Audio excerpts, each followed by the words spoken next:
Welcome to the Flower Lounge, a place for conversations with wildly creative people and a little plant-loving wisdom to help you experience life in full bloom. I'm Katie Hess, flower alchemist and founder of LOTUSWEI, and I believe in a world where we're all living at our personal edge.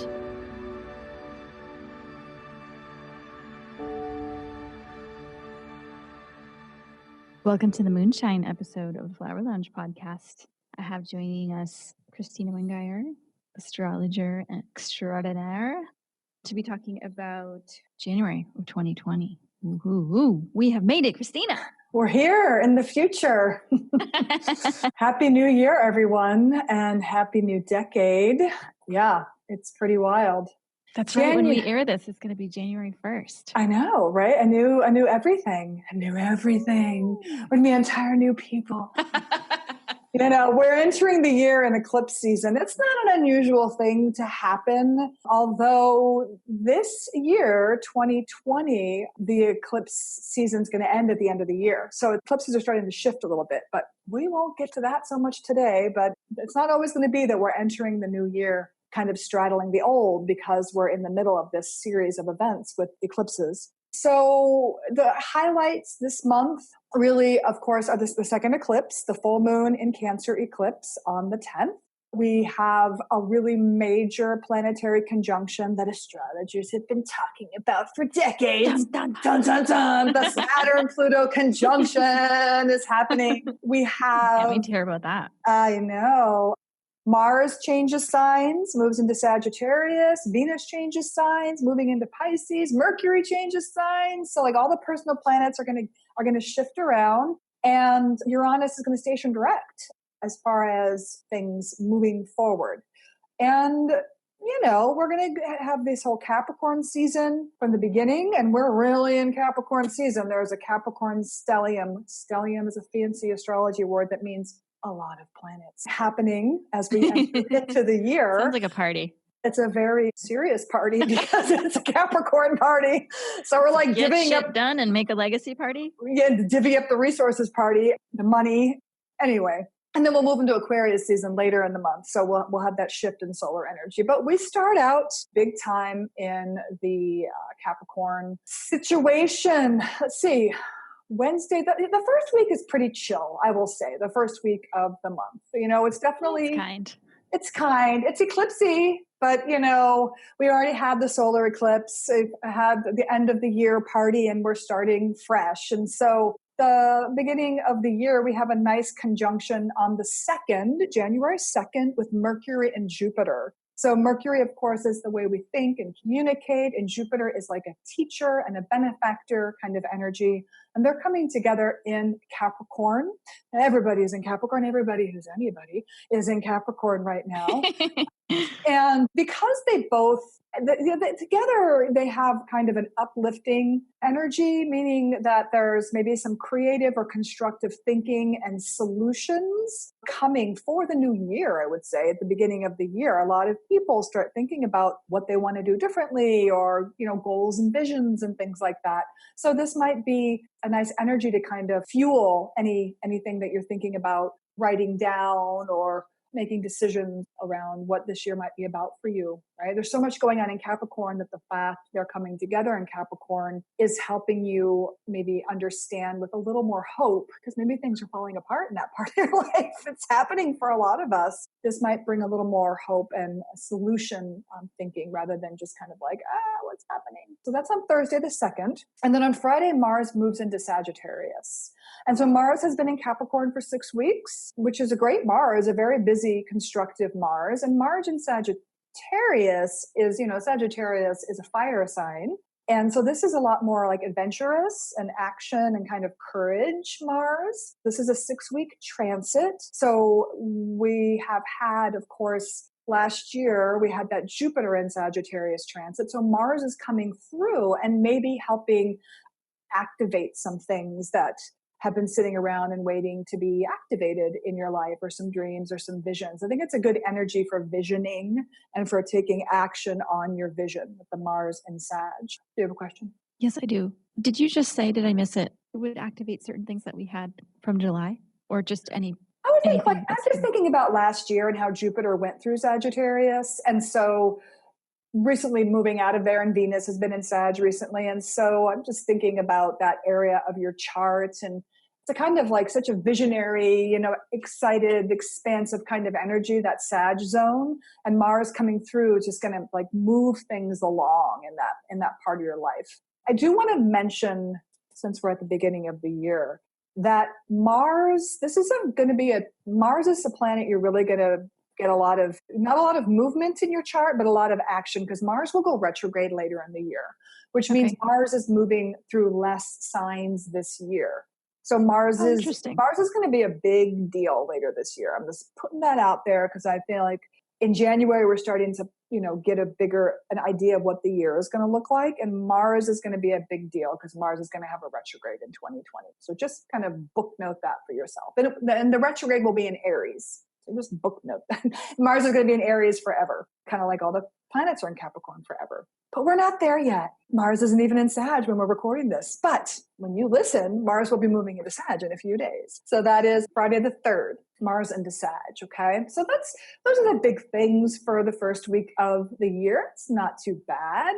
Week 2, this is our big week. This is the building toward the full moon, right? So the moon is waxing, which means the energy starts to peak, and it's eclipse season. So we're like in that wonky little tunnel that is the eclipse portal. We also, and basically it's all happening all weekend long. So we're going to, Monday and Tuesday, there's like the moon moves around, the sun and Mercury are making little aspects to Neptune. So there's like little like connections happening, little dreams, little bubbles popping up around you as you vision into 2020 and swim toward the eclipse. But really like the energy in this week is all on the weekend. The eclipse is on Friday, January 10th. This is happening in the morning where I live. That's when the eclipse is happening. So not everyone can see this eclipse, right? Because it depends on where you live. And I'm quite frankly, I think it's not a total lunar eclipse. And I'm not really sure in this moment. I don't have that information in front of me, what parts of the world. But I would say if it's nighttime and you have a clear sky and it's eclipsing, you'd probably be able to see something, right? So depending on where in the world that is, because that's how the lunar eclipses work. If it's nighttime and there's an eclipse and you can see the moon, you can watch the eclipse. So yeah, so this is a full moon eclipse in Cancer. And I'm going to look at this chart while I talk about it. This is a busy day, actually. So the first thing that happens on Friday is actually a Mercury cazimi. I'm going to back up. A lot of planets, I know, it is a really busy day. So the first thing that happens earlier in the morning is this Mercury cazimi, which is that exact conjunction between Mercury and the sun. And this is happening in Capricorn because, as I said, anyone who's anyone right now is in Capricorn. Not really, but it's at 20 degrees Capricorn. So if you have your chart, you can always look and see where that's happening. And this is the moment when Mercury and the sun make that conjunction, that exact alignment. And it is when we can get some clarity around something that may have been a little bit murky. I would think back to the last Mercury cazimi we had, which was on 11/11. Remember when Mercury went in front of the sun during the retrograde? That was the cazimi that day. So this is another cazimi. I'm going to really pay attention to these moments when the sun and Mercury come together throughout the year, and what kind of insights or understandings or, kind of clarity might come to you around something that's been puzzling you or confusing you or just hasn't really been super clear. So that's happening in the morning on the 10th. Then we have the eclipse, right? That happens around 11:30, and the full moon. This is a Cancer full moon. And really, with the full moon, how that's created is the sun and the moon are 180 degrees opposite one another, right? So the only thing that's happening in Cancer is this moon at 20 degrees. The north node is over there at 8 degrees. And the moon is opposing not only the sun, right, but Mercury, Pluto and Saturn, and Ceres, an asteroid that's the Great Mother. So there is a lot, this eclipse is a lot about, wow, there's a lot going on in life, and I don't have a control over a whole lot, and I got to let go of a lot of things in order to restart them. How can I take care of myself? What do I need to do to make sure I'm okay? All right. How can I best nourish myself and get cozy and get comfortable and not be too overwhelmed and not go too fast, right? It's all about nourishing and taking care of your emotional self. That's the Cancer energy. And there's a lot of intensity this weekend. And so you really want to double down the ways that you make sure that you're getting what you need. And that might mean that you're taking a lot of alone time this weekend. Maybe you're watching a lot of Netflix. Maybe you're cozying up with people who love you and you're making food and sharing food and that feels good. Whatever's cozy, whatever's comforting, really, really important to be not focusing on the things that you can't control, because there's a lot of change happening, but what can you do to support yourself in the face of great change? Because that's what eclipse season is, right? It's great times of great change. And there's a lot of things happening in the Capricorn part of your life, right? With all those planets. So that's on Friday. And then Uranus stations direct later on that day. So, when a planet stations, wow, it's very, very, very still. And so Uranus is kind of standing still, but about to switch direction and start to move forward in Taurus again. So it's going to start to bring new change in that Taurus part of your chart over the coming weeks, right? So there's a lot of planetary activity happening on this Friday. And so if you're feeling out of sorts, there's a lot going on, right? And just to know this and give space. It's a full moon. I mean, full moons are enough, right? We all know how full moons can make us feel very emotional. And it's a water moon, right? It's Cancer. It's very emotionally sensitive. We were just talking about the crab elixir before we got on, and the crabbiness and the sensitivity, right? So, it's Cancer crab. And the moon being in Cancer is ruled by the moon in Cancer, because the moon is the ruler of Cancer. So it's just very, very Cancerian situation. And you really, a funny day. It's a funny day and a funny weekend. Do you have any thoughts on that or anything you want to say before I always think Cancer's like homebodies, right? And so totally. I wanted to ask you if that would be a good day to just sort of stay home and nestle in. I would say so. That seems like a good thing to me. I'm a Cancer rising, so yeah, for sure. I think it would be a really whatever. I'm really thinking about home, right? And it's a full moon. So even without the eclipse, if you think back, wow, funny you would say July, or, because that was when that new moon in Cancer was, right? 6 months ago. Maybe you were planting some intentions or kind of having some visions around the Cancer part of your chart. And this is 6 months later. It's the big kind of, a whole new moon to full moon in the Cancer realm has happened in 6 months. And a lot has happened in 6 months. So maybe you're thinking about what home means to you, or how you want to make home, or who you're making home with, or even just being at home in your own body. It's not always easy for all of us to feel at home in our bodies, right? And how can I think that's why the nourishment piece is so important. Eat foods that make you feel good this weekend. That will help.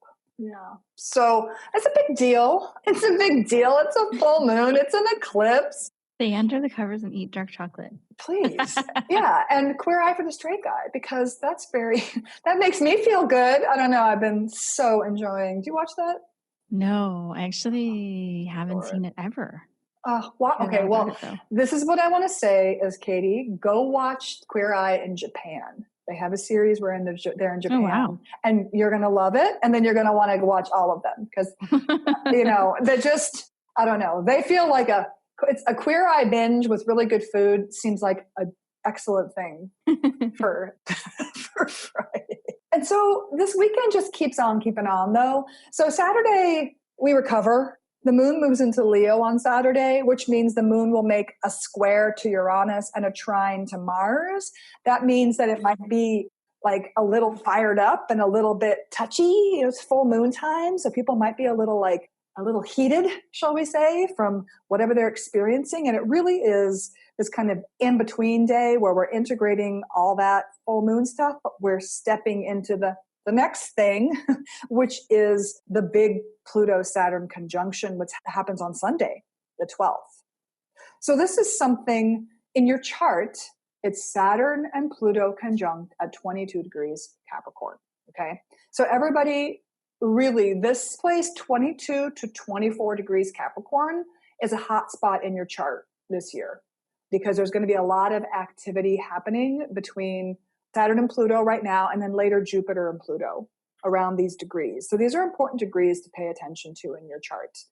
And also, for those of you who might be a little more, fluent in astrology, you can think about the other cardinal signs. So if you have anything at 22 to 24 degrees of Cancer or Aries or Libra, those are all the cardinal signs are getting the conjunctions, the squares, and the oppositions with this energy, which are the harder aspects. So these are the more challenging kind of planetary conversations. So just plant that in your little astro mind. But this conjunction between Saturn and Pluto, this happens like every between 30 and 35 years. Okay.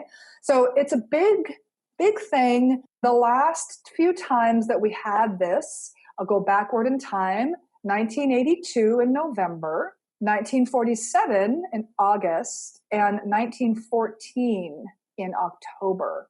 So you can kind of think about world events around these times, like 1914, World War I-ish. That's when, I'm not saying we're going to have a war. I'm just saying like big things happen.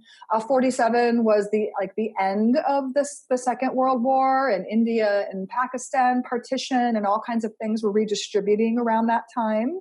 And in the 82, there was a lot around the economy that happened collectively. Also, the Cold War was kind of ending or starting to end, or, peaking and ending. So these two planets, when they come together, Saturn and Pluto are about power and power structures, right?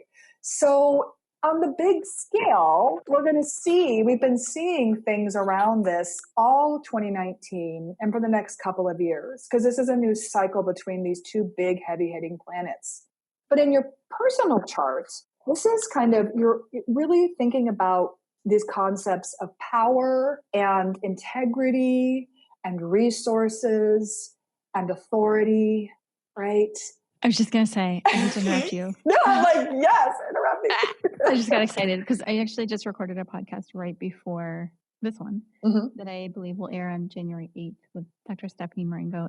And she really wanted to talk about power. That was like something that she really wanted to focus on, but like personal power. And so I wonder if, like you're saying, regardless of whatever's happening on the big scale, in the personal chart, if it could actually be something powerful and wonderful, like, what empowers us, or what like level of new authenticity and vulnerability can we sink into in order to develop our true power and integrity and resources and stuff like that, as you're talking, like yes, regal emergence into everything that we are. Yes, I think that's beautiful. And, power is power. Power is neither good nor bad. It simply is. It's raw power. And how are you going to engage with it, right? Is it going to be an empowerment for you, right? To see what's not working? Because the thing that these two planets come together and do is they redistribute resources, which, can be money, right?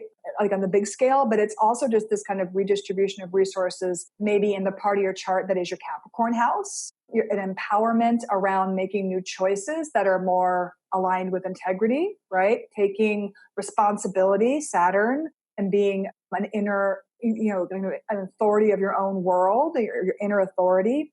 And also, with Pluto there, we get this exposure of things that are kind of toxic or corrupt or rotten, or just like the foundation. It's like you think about a house that's built on top of a rotting foundation, and it's like, no. You'd rather take out the nasty little floor and put new wood down and rebuild it. And so this is like about rebuilding, because you see what's not working, and how are you going to take responsibility in an empowered way to make choices to move forward. Nice.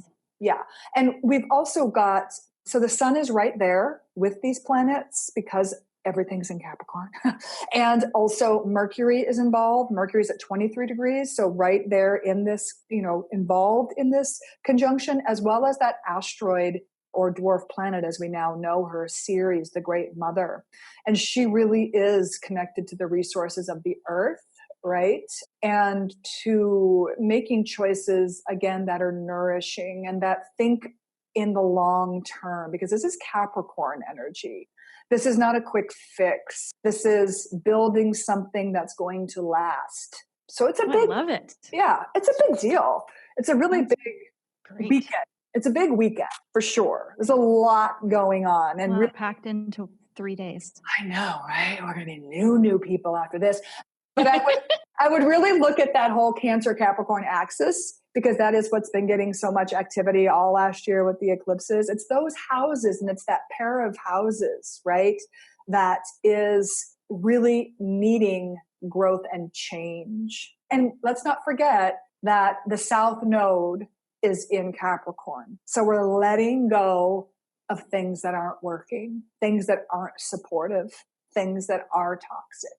That's what we're doing, right? Letting go. So we can rebuild in a way that's aligned again with our integrity, and with Jupiter coming past the South Node in this chart with hope, right? So that's a big weekend. Do you want to take a moment to talk about the elixir? Is this a good time? Yeah, sure. Okay. Absolutely. So if you're not in the Flower Revolution, I'll just start with that one first. If you're not a part of the Flower Revolution, the one to be resourcing is Game Changer, which I kind of love.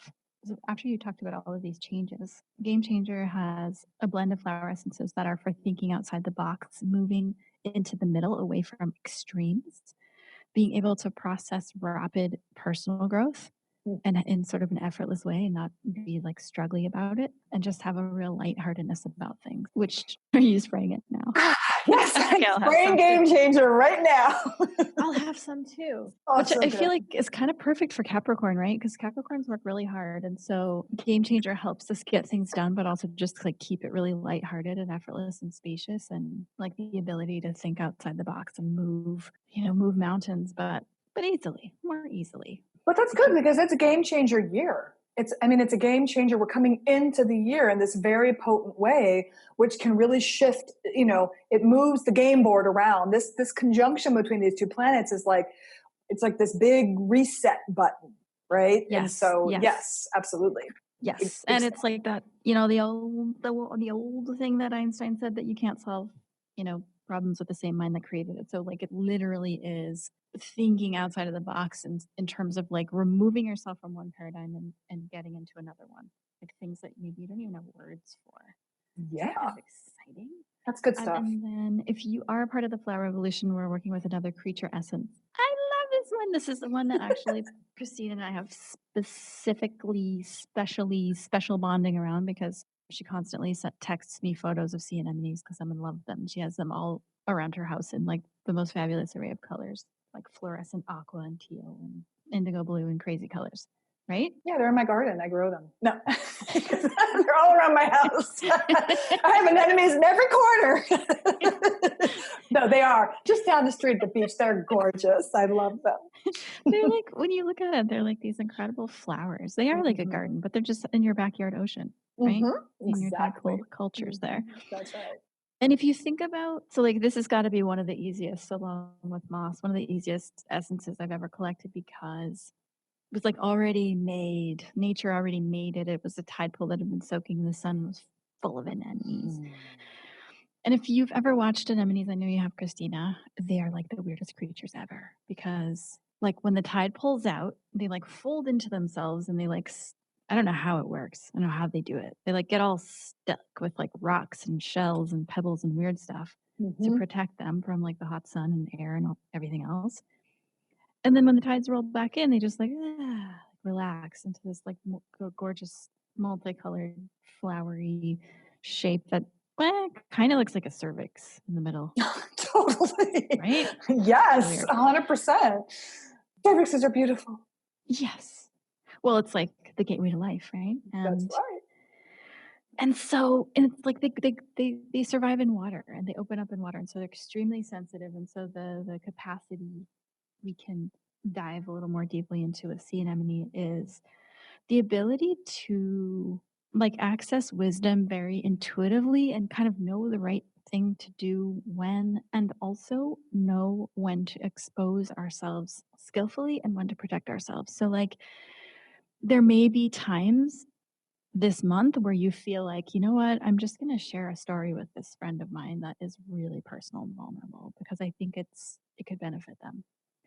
And there might be other times where you like maybe don't say something because you're not in the right space or with the right people who are going to get it. And so it just really helps us understand when can we use that sensitivity and deep intuition and vulnerability, and when should we protect ourselves a little more. I love it.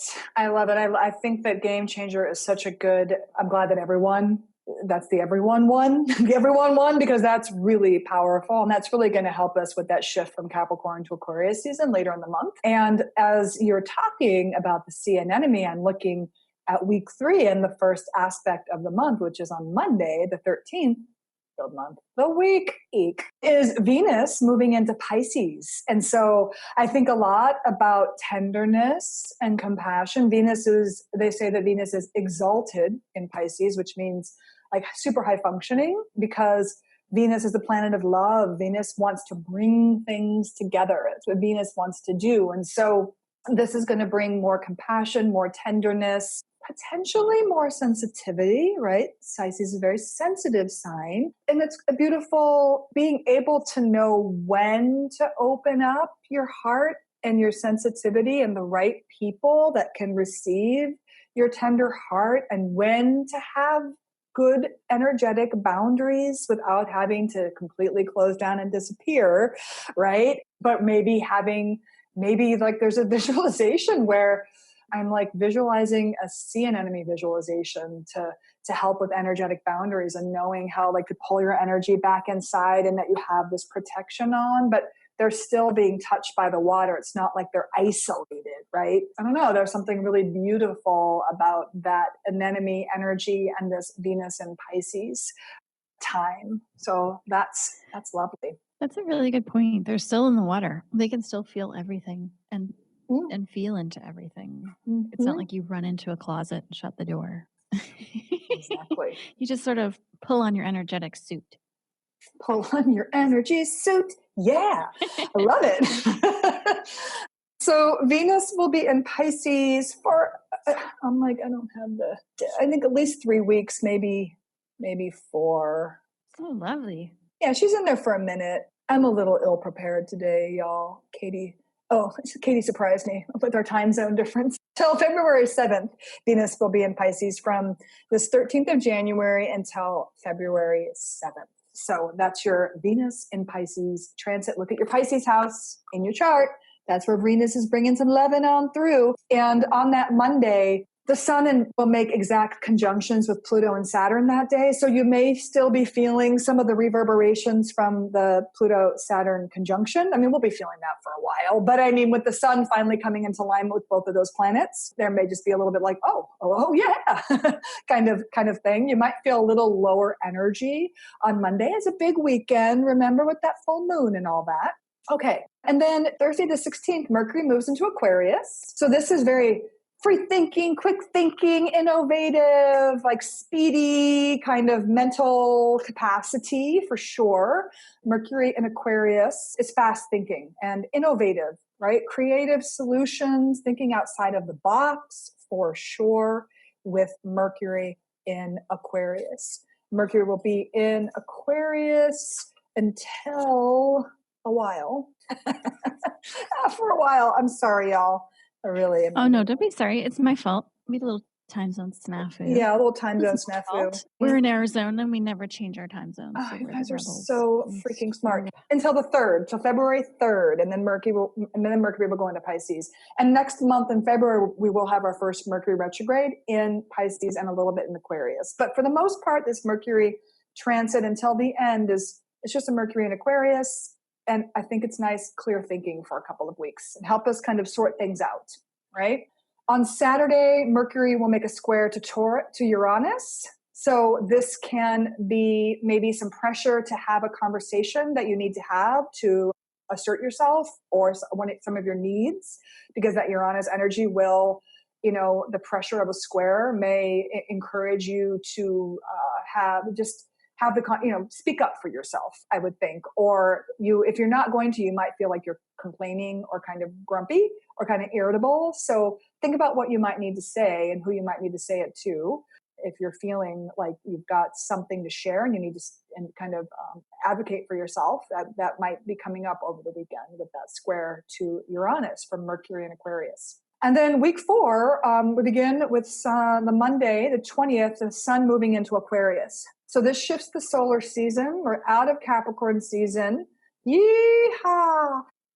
So what you're going to do is you're going to understand and look to Aquarius in your chart and see that for the next month, the sun is moving through this part of your chart. So whenever the sun moves through a sign, it certainly shifts the solar season. So Aquarius is a very logical, cerebral, kind of independent kind of energy. This clarity after the storm of eclipse season and of that Capricorn energy, less emotion, kind of more of a bigger picture thinking and group thinking with Aquarius. And then for you, it's like when the sun moves through that part of your chart, it brings some light to that whole house. And so you might be thinking or seeing things in that part of your life that need some change while the sun moves through Aquarius. That's for a month. Wednesday, the sun will make a square to Uranus. It's on Wednesday and Thursday, the 22nd and 23rd. And this may feel challenging because Uranus and the sun, Uranus is fairly independent and excitable kind of energy. So blowing sunshine up your... Yeah, exactly. That's perfect. Get out of your comfort zone. That's a saying, get out of your comfort zone. If you're feeling challenged, where do you need to grow? Where do you need to grow into yourself? Get out of your own way. It's an invitation to get out of your own way. And on Thursday, there's a nice little sextile between Venus and Jupiter that might help you be able to do that. Might bring you a little bit of like, oh, okay, I do love myself enough to get out of my own way and grow, right? Friday's the new moon in Aquarius. So this is our first non-eclipsed lunation in a minute. It's kind of like business as usual. I want to peek at that chart while I talk to you because I haven't barely looked at it. Let's see. Oh, there's a nice square to Uranus from this new moon chart. So again, we have that energy of like really shaking things up with this new moon. I feel like after all of that, the eclipses and the Saturn-Pluto conjunction and all that Capricorn energy, we're here in Aquarius and things are falling into place in a new way. And with this Aquarius new moon, we're getting some clarity. We're getting some new structure, new order, new ideas about how we're moving forward. And that square to Uranus is really insisting that you're authentic and that you're true to yourself. You're really going to want to watch, make sure to just make your energy, how shall I say this? If you're feeling excitable, you want to move your energy and soothe your nervous system because an Aquarius moon can be excitable, even though it's a dark moon. It's that Aquarius energy, which is nervous system kind of energy sometimes. And Mercury's in there as well, which means the mind's going to be quite active. So yeah, I would say that is a big change of pace after all of the eclipses for sure. And then we have the Chinese New Year on the next day. What? It's in January this year? Yeah. Year of the metal rat. Do you know about the rat? Oh, not so much. I know a lot of rats. Yeah. They get stuff done, and they can be pack rats too. Collectors. They call that hoarders. All the rats I know are really strong-willed and like make a big impact. Powerful. Big impact year then. Strong-willed, big impact year. We'll have to learn more about that as we go. But it is Chinese New Year that weekend as we shift that calendar as well. And then the last couple of days of January, the things that are most prevalent, the 27th, which is a Monday, Venus and Neptune will make a conjunction in Pisces. So this is pretty dreamy. It's definitely And totally delusional, living in fantasy world. Okay. Your fantasy life is going to be flying high, my friends. You know, but it's happening. Enjoy it. Enjoy it. Like, have fun. Enjoy it until you crash into the asphalt of reality. until the next day when Mars and Neptune make that square under the, and all of this Venus Neptune conjunction in Pisces, Mars, Sag, Neptune in Pisces square. It's the moon is in Pisces for that whole time. So it's very strange, kind of trippy realm. Very take your anemone and just be an anemone, and you'll be fine. But that Neptune Venus will feel good. I think, and for those of you who are having romance in your life, it might be like a very nice romantic time. Or you might just feel a lot of good vibes, and then until you wake up. Even if it's totally delusional. Exactly. Enjoy it while it lasts. Enjoy your delusion. Because sometimes that's all you got to get you through the day or the night is your delusion. No, it's happening. So that's that. That's the month. That's a wrap. Those are the biggest events. It's not a lot going on, but enough going on. It sounds like a lot. There's plenty going on. Yeah, it's a big month. It's a big entry into the year. We're really getting a flavor of the big work ahead. 2020 is a big transition year. It really is. I don't know if we're going to do what we talked about doing, you and me, so I'm not going to say any more. Oh yeah, well let's just bring it out into the open here. So for those of you who are listening, we talked about maybe doing like Kristina volunteered to do like an overview sketch of the next 6 months, right? Yeah, even 2020. I mean, depending on a sketch. Whoa. Like the whole year? A sketch, like the big points. I mean, we might need more than 45 minutes, but not to go into all the details, but just to get the dates. I feel like getting the dates macro. of these big things, the macro, it will help. Big picture. Yeah. Well, then it kind of helps you do your planning. Exactly. That's the whole point. So if you're listening and this sounds very interesting, please drop us a line on the blog post, shoot us an email, mention something on Instagram, like let us know that you're interested. And if you are interested, and if we do hear from enough people that you're out there, you're listening, you want the overview for 2020. 2020 vision, baby. Let us know. And then if you're interested, we'll do that. Yeah. Cool. Okay. What's going on LOTUSWEI land or Sun Center land? Yeah, all the same. Okay. Let's see. The sun is shining. There are no clouds in the sky, but it's gotten really cold. And we're just hustling. Like we're like working. It's kind of, that mode where you feel like you should be on holiday and you kind of are on holiday, but you're actually working. Totally. It's kind of a nice, dreamy, like you just kind of bounce from thing to thing. And there isn't that like, I gotta get stuff done, because kind of like the rest of the world is, on vacation. Mm-hmm. So it's just kind of that dreamy tying up loose ends. And any big events for January, or little events, or anything people? Little events, yeah. I am super excited about doing either full or new. This time it's going to be new moon in January. Flower Essence Circle, where we, whoever shows up. It creates a collective consciousness, and then we tap in with our palette of like 150 or some flower essences, and then do like in rapid succession. Everyone gets their like, wine bottle, sans wine. I was like, wait a minute, I didn't know we had wine. Rose infused water. And then we just pass around like 70 different flower essences in like a specific, according to the needs of the group. And that has been really fun. So I'm going to continue to do those as many times as I possibly can. That sounds cool. Here in New York, in March, probably in Asia in the summer. Beautiful. And then we're just sort of restructuring what the Sun Center is right now. We had like a big year of exploration and experimentation in 19, and 2020 feels really different. Mm-hmm. And it feels less like Phoenix and more like international, if that makes sense. So we're Jupiter and Capricorn, baby. Seeing what happens. How about you? I'll be up to the usual, writing my weekly emails with more details and all this astrology. And then I'll be teaching a masterclass on January 17th, which I think is a Friday. Gosh, I wish I knew. I believe it's a Friday. It's called Anatomy of Your Natal Chart. So to help... Affirmative. Thank you. Friday the 17th. It's part of a masterclass series that I'll be teaching in 2020. class every month to help you learn how to speak astrology, how to understand. This class is specifically like, what's a house? What does this circle mean? What do these lines mean? What's a rising sign? Just to kind of break down the actual circle so you can understand how to read your own chart. And then there'll be different classes throughout the year, one a month, working with different parts of like learning astrology as well as current astrological events like the Mercury retrograde, the Venus retrograde, the Mars retrograde, things like that. That sounds so fun. You're such a good educator. Thank you, darling. I enjoy teaching. So, yeah. Yeah, and then people can feel really empowered, like to know their chart inside and out, what it means. And it's such a good tool. I'm telling you, it is a good tool. Astrology is very strategic if you want it to be. Yeah, yeah. I mean, this is very brushstroke what we do, but then then you look at every human being's chart. It's like a whole other universe. It's a whole nother universe. with sea anemones in the garden. In every corner of my room.